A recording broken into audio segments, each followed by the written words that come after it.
présent ce soir. Alors, je suis ravi de pouvoir vous présenter notre vision économique et quelques grandes mesures du programme de Marine Le Pen qui, je peux le rappeler ici, est très attaché aux TPE et PME qui jouent, c'est vrai, un rôle essentiel dans l'économie puisqu'elles produisent chaque année à peu près un tiers du chiffre d'affaires total des entreprises françaises et emploient près de la moitié de la masse salariale en France. Alors malheureusement aujourd'hui, bien que créatrices d'emplois et de richesses, c'est cette catégorie d'entreprises dont on ne parle jamais ou très peu en dehors des élections, qui souffrent et se retrouvent oubliées des grandes politiques publiques, tant dans les dispositifs d'État que dans les aides attribuées par les collectivités locales, comme la région Grand Est, qui proportionnellement aide plus les grandes structures que les petites entreprises. Je le constate régulièrement dans mes fonctions de conseiller régional. Mais au-delà des aides, c'est des mesures concrètes que nous devons proposer pour permettre la création de nouvelles entreprises, mais surtout le développement et la pérennisation des existantes. Et un des mots qui ronge notre tissu de petites et moyennes entreprises, c'est la fiscalité. D'après une étude de l'Institut des politiques publiques, le taux moyen d'imposition des grandes entreprises est de 17,8% contre 23,7% pour les PME. Ça signifie que les grandes entreprises, qui bien souvent réalisent de nombreux bénéfices, payent moins d'impôts que les dirigeants de petites et moyennes entreprises. Cela constitue une hérésie. La transformation de la taxe professionnelle en contribution économique territoriale, en CET, qui était censée alléger les charges des entreprises, a produit l'effet inverse finalement sur les plus petites d'entre elles, dont certaines ont vu leurs cotisations multipliées parfois par 5, voire 6. Marine Le Pen propose de supprimer la cotisation foncière des entreprises, la CFE, qui est donc l'une des composantes de la CET, qui pénalise finalement les PME et TPE locales. Elle souhaite également supprimer les impôts de production qui nuisent à la relocalisation.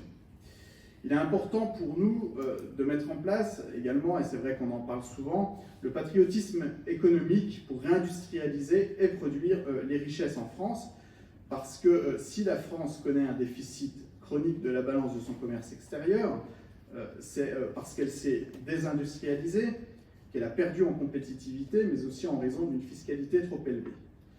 Malheureusement, le déficit commercial de la France est littéralement plongé, pour atteindre en 2021 84,7 milliards d'euros, soit 3,4% du PIB, un chiffre inédit puisque le précédent record datait de 2011 où la balance commerciale était alors tombée à 75 milliards d'euros.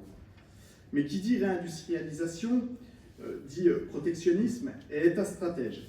Deux mots absents du logiciel actuel de nos dirigeants, bercés par une mondialisation qu'ils chérissent. Lorsqu'Emmanuel Macron a favorisé la vente du pôle énergie d'Alstom à l'américain General Electric, ou encore celle d'Alcatel-Lucent au norvégien Nokia, et la fusion du spécialiste de l'ingénierie pétrolière et gazière Technip avec le Texam FMC, il a tout simplement bradé, voire sacrifié des fleurons français qui représentent des dizaines de milliers d'emplois et un savoir-faire stratégique. On se souvient des 3000 emplois supprimés lors de la reprise par General Electric sur le territoire de Belfort. De plus, alors que la souveraineté énergétique est la condition sine qua non pour créer ou maintenir une industrie manufacturière en France, la privatisation d'Engie et le projet de démantèlement d'EDF, dont on a entendu parler, le fameux projet Hercule, prouve bien qu'il n'y a pas de réelle volonté de réindustrialisation de la part du gouvernement, et cela est profondément regrettable. A contrario, nous pensons que notre avenir devra passer par une réindustrialisation, de nouvelles créations, relocalisation d'entreprises. C'est pourquoi Marine Le Pen propose de protéger notre économie de la concurrence déloyale et de revoir les accords de libre-échange qui ne respectent pas les intérêts de la France. Comment peut-on imposer des normes strictes, par exemple, aux agriculteurs français, quand en parallèle, nous importons des aliments produits à l'étranger dans des conditions sanitaires différentes et des normes beaucoup moins contraignantes? Il s'agit d'une concurrence purement déloyale que nous devons combattre, car elle entraîne la destruction de notre économie. C'est pourquoi notre candidate souhaite interdire les importations de produits agricoles ne respectant pas les normes de production françaises. Contraindre les cantines à utiliser 80% de produits agricoles français ou encore généraliser l'étiquetage sur l'origine et la qualité des produits alimentaires font également partie des mesures proposées. Nous devons aussi donner la priorité aux PME pour les marchés publics. Si certains textes européens l'interdisent dans certaines conditions, ils devront être abrogés pour que la France retrouve une forme de souveraineté économique. La directive travailleurs détachés doit aussi être supprimée car elle introduit une concurrence déloyale inadmissible qui sert aussi à peser à la baisse sur les salaires et plonge certains secteurs comme le BTP dans des difficultés de recrutement de travailleurs français. C'est pourquoi nous mettrons en place une taxe sur l'embauche de salariés étrangers afin d'inciter les employeurs à recruter des Français. Et contrairement à ce que disait Jean Ingret, il faut arrêter avec ce mythe selon lequel les étrangers voudraient faire le travail que les Français ne voudraient pas faire. C'est absolument totalement erroné puisque si on s'en tient aux études de l'INSEE, le taux de chômage des étrangers en France est 2 fois supérieur à celui des Français.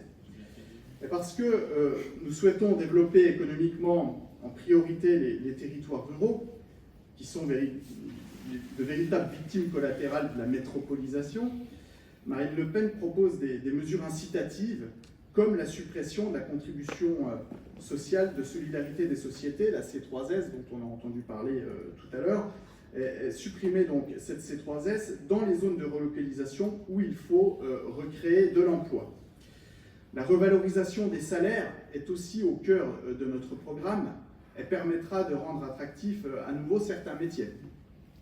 Ainsi, dès 2022 et pendant 5 ans, dans le cadre d'un contrat d'entreprise, pour toute hausse de salaire de 10% accordée à l'ensemble des salariés gagnant jusqu'à 3 fois le SMIC, les entreprises seront exonérées de cotisations patronales sur cette augmentation. C'est un choix assumé pour inciter à augmenter les salaires, mais sans tomber dans les extravagances de ceux qui souhaiteraient augmenter le SMIC, entraînant de fait une charge supplémentaire pour les entreprises qui sont déjà, pour un grand nombre d'entre elles, en très grande fragilité.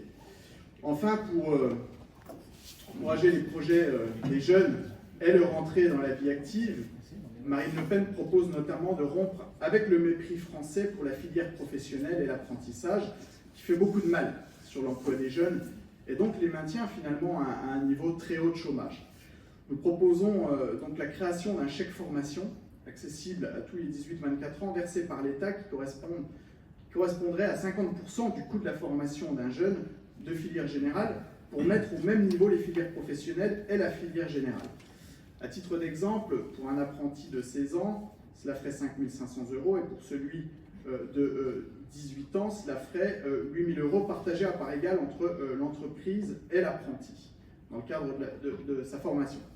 Notre candidate propose également de supprimer l'impôt sur les sociétés pour les entrepreneurs de moins de 30 ans pendant les 5 premières années pour éviter leur départ à l'étranger, parce qu'on le voit, statistiquement, énormément de jeunes préfèrent aujourd'hui partir à l'étranger.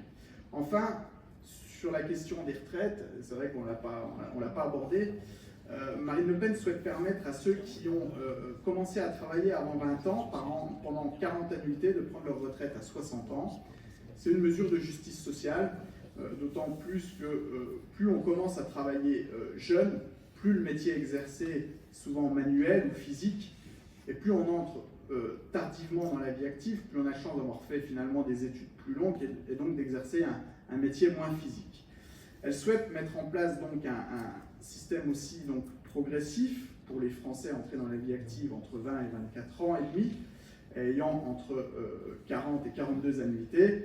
En résumé, plus l'âge d'entrée dans l'emploi sera bas, plus le nombre de trimestres à cotiser sera faible. Et parce que la question du pouvoir d'achat est primordiale, elle réindexera les retraites sur l'inflation. Donc voilà, vous l'aurez compris, Marine Le Pen souhaite agir concrètement donc, en faveur de l'entrepreneuriat avec des mesures de bon sens, dont un certain nombre vous ont été annoncées ce soir. Donc, le programme économique un peu plus détaillé, plus complet, n'a pas encore été présenté puisque les présentations se font par différentes thématiques. Il le sera dans les jours à venir. Et donc, si vous le souhaitez, je pourrai transmettre donc, à la CPME le livret thématique économique quand il sera disponible. Voilà, merci de votre écoute. Merci à vous.